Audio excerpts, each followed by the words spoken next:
एक समय की बात है, एक घने जंगल में 5 बैल बसेरा करते थे।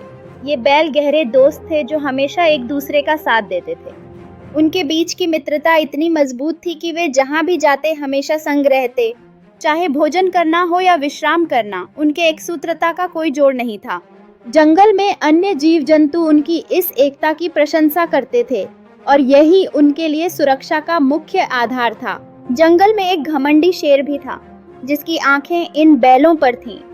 वह उनके मांस का लालच रखता था, लेकिन जब भी वह उन पर हमला करता, बैल एकजुट होकर उसका सामना करते थे। उनका सामूहिक बल और एकता से प्रेरित होकर शेर हर बार हार मान लेता। धीरे धीरे उस शेर ने समझ लिया कि जब तक बैल एकजुट रहेंगे तब तक वह उन्हें नहीं पकड़ सकता। इसलिए उसने अपनी योजना बनाने का निर्णय लिया। शेर ने बैलों के बीच मतभेद पैदा करना शुरू किया। उसने छोटे छोटे झगड़ों को हवा दी और पहले तो बैलों ने उस पर ध्यान नहीं दिया, लेकिन धीरे धीरे बैलों की एकता फूटने लगी। अब वे अलग अलग रहने लगे और उनकी संगठित शक्ति कमजोर हो गई। बैल अब पहले की तरह एक दूसरे के साथ नहीं थे और यही वह समय था जब शेर ने पूरी ताकत से हमला किया। एक एक करके बैल अब उसके सामने बिना किसी सुरक्षा के थे। शेर ने मौका पाते ही उन्हें भक्षण करना शुरू कर दिया।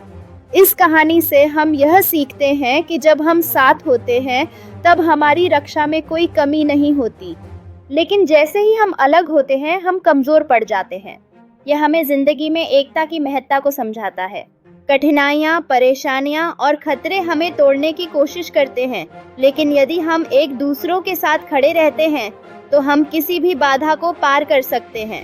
इसीलिए हमेशा याद रखें, एकता में ही शक्ति है।